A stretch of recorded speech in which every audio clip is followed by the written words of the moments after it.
Assalamualaikum warahmatullahi wabarakatuh. Saya Mahendra Alvan Rosandi dengan nomor induk mahasiswa 221181072. Saya dari Teknik Elektro angkatan 2018 kelas C. Nah, kali ini saya akan menjelaskan teknologi jaringan atau yang biasa disebut dengan wireless teknologi. Kenapa harus wireless? Karena mobilitasnya tinggi dan terutama portable dan juga tidak terpaku pada satu posisi. Jadi wireless ini penerapannya sangat luas dan bisa digunakan kapan saja dan pergerakannya pun bisa kapan saja. Jadi istilahnya as anytime, anything, dan anywhere. Berikut adalah grafik subscriber atau pengguna wireless. Nah, kita masuk ke spektrum komunikasi wireless atau batas kerja dan implementasinya. Dari VLF hingga EHF, pada gambar di sini makin kecilnya frekuensi maka jangkauannya pun akan semakin jauh. Contohnya pada VLF. Itu jangkauannya bisa mencapai 30 km, sedangkan pada EHF hanya bisa menjangkau beberapa cm saja. Nah, masuk ke struktur jaringan wireless, di mana struktur jaringan ini terdapat dua proses transmisi. Yang pertama ada uplink dan downlink. Uplink adalah proses transmisi dan user ke mobile base station. Downlink adalah proses transmisi dari mobile base station ke user. Nah, dalam komunikasi seluler ada yang disebut clustering cell. Clustering cell terbagi menjadi dua, yaitu pengiriman informasi dan penerima informasi. Sel 1 pengirim info. Nah, dan yang lainnya penerima, dan yang lainnya di sini berarti 2 hingga sel 7. Nah, teknik clustering, space division multiple access atau yang biasa disebut dengan SDMA. Nah, yaitu mengalokasikan setiap sel pada jarak tertentu sehingga frekuensi memiliki sel yang sama apabila jangkauannya pun sama. Contoh pada gambar, yaitu yang berwarna kuning memiliki frekuensi yang sama karena dipisahkan dengan jarak yang sama juga. Begitupun dengan warna lainnya. Nah, kita masuk ke sel handover, yaitu sel handover adalah pemindahan pengiriman akibat adanya perpindahan posisi dari user. Awalnya user ada di area cakupannya sel A dan usernya bergerak ke daerah area sel B. Pada sel A, informasi tidak bisa menjangkaunya. Nah, untuk proses pengiriman informasi tersebut yang dari sel A akan dipindahkan ke sel B. Nah, untuk proses pengirimannya tersebut dinamai handover. Nah, ukuran sel dibagi menjadi makrosel, mikrosel, dan mikrosel. Penggunaan ukuran ini tergantung objeknya. Contohnya, pada makrosel yang mempunyai area sel yang lebih besar itu digunakan untuk penggunaan user yang bergerak cepat, yaitu mobil. Sedangkan mikrosel untuk user yang bergerak dengan lambat. Pada proses komunikasi seluler ada yang namanya multiple access, di mana multiple access ini mempunyai beberapa teknik. Yang pertama FDMA. Nah, saluran FDMA itu dipartisi menjadi beberapa bagian untuk frekuensi yang berbeda-beda, kemudian sinyal informasinya akan dikirimkan dengan waktu yang bersamaan, misalnya pada gambar tersebut. Nah, untuk yang kedua yaitu ada TDMA. Proses TDMA, pengiriman informasinya itu dilakukan secara bergantian. Jadi prosesnya itu sinyal informasi K1 itu dari rentan waktu tertentu hingga rentan muat tertentu. Nah, untuk waktu selanjutnya adalah sinyal informasi K2 hingga sampai K6 dan akan kembali lagi ke sinyal informasi K1 yang mengirimkannya. Nah, ada juga penggabungan dari teknik FDMA dan TDMA, di mana salurannya bisa dibagi-bagi menjadi beberapa waktu dan juga menjadi beberapa frekuensi yang berbeda. Nah, biasanya penggunaan teknik ini digunakan pada HP GSM. Nah, ini adalah contoh TDMA. Nah, kita masuk ke CDMA. Salurannya dibagi menjadi berdasarkan pengkodean. Jadi CDMA ini bekerja berdasarkan ortogonal. CDMA hanya bisa digunakan pada komunikasi digital. Nah, di mana sinyal informasinya itu berupa deret bit. Nah, kita masuk ke seluler generasi, yaitu yang biasa disebut itu cellular generation ya, yang berawal dari 1G. 1G ini masih analog dan nama teknologinya adalah MPS.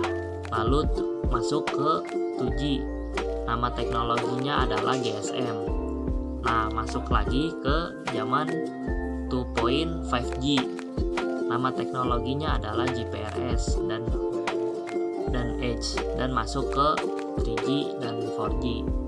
Dan 1G hingga 4G ini masih menggunakan circuit switch, di mana ini hanya digunakan untuk informasi pesan saja. Dan dari 2.5G hingga seterusnya atau hingga sekarang itu sudah menggunakan paket switch, yaitu di mana sekarang sudah bisa digunakan informasi suara. Kita masuk ke arsitektur jaringan.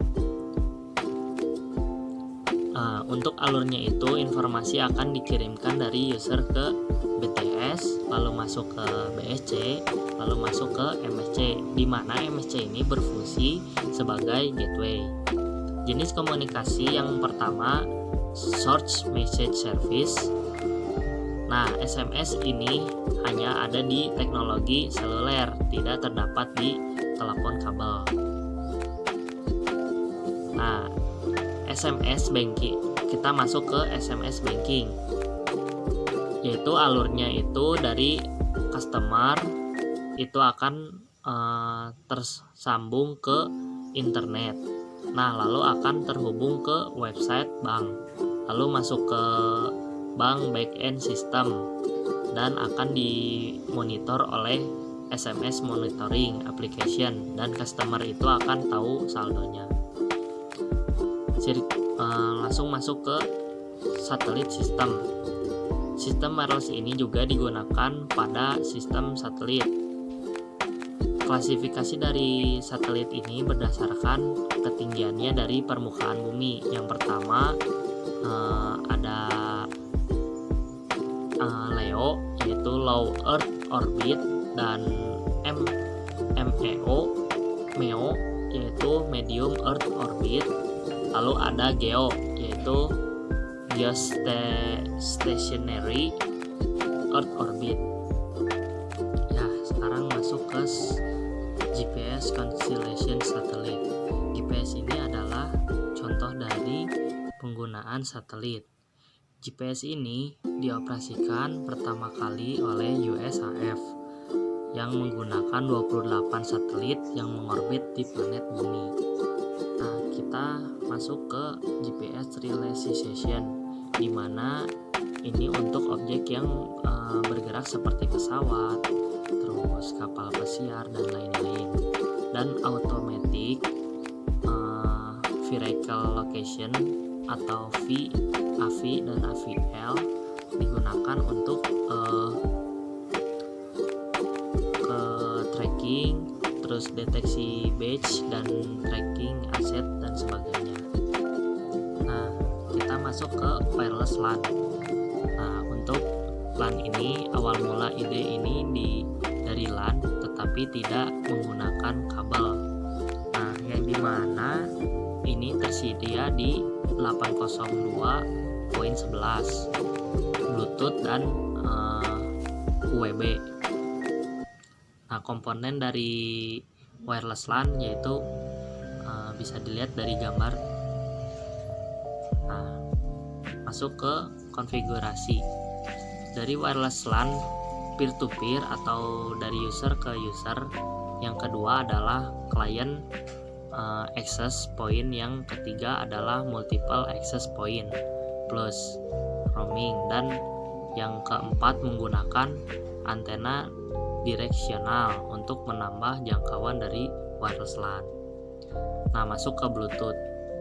Nah, Bluetooth itu yaitu aplikasi dari wireless LAN, biasanya digunakan di PC, laptop, printer, dan lain-lain. Nah, ini contoh si pengguna dari Bluetooth tersebut, yaitu kebanyakan alat-alat jadul. Nah, kita masuk ke time modulasi atau ultra wideband atau juga yang disebut UWB. Nah, UWB merupakan wireless dengan pita frekuensi yang sangat besar. UWB ini sangat baik digunakan di daerah perkotaan besar karena satu salurannya itu dapat digunakan oleh ribuan user. Dan UWB ini menggunakan gelombang mikro dengan rentang frekuensi yang gigahertz.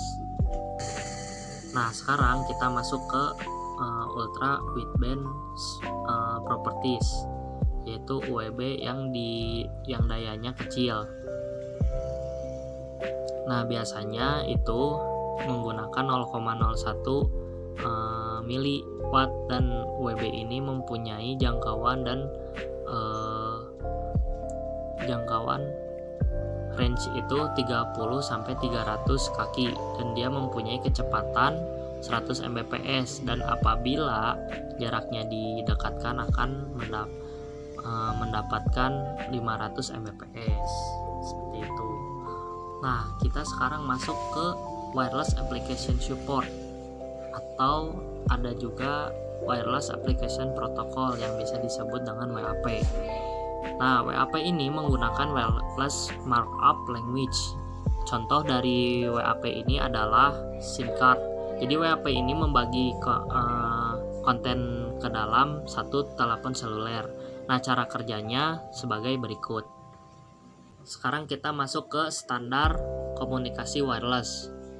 Untuk setiap komunikasi wireless itu memiliki standar yang mengacu kepada standar yang sudah ada, di mana ada setiap standarnya itu memiliki frekuensi dan bitrate yang berbeda. Nah, jadi kesimpulannya adalah sistem komunikasi seluler ini berkembang pesat dari waktu ke waktunya. Hanya saja yang jadi kendalanya itu adalah bandwidth. Nah, bandwidth ini sangat diperlukan agar komunikasi itu berjalan dengan baik. Baiklah, terima kasih atas perhatiannya. Mohon maaf apabila ada salah kata. Wabillahi taufiq hidayah. Wassalamualaikum warahmatullahi wabarakatuh.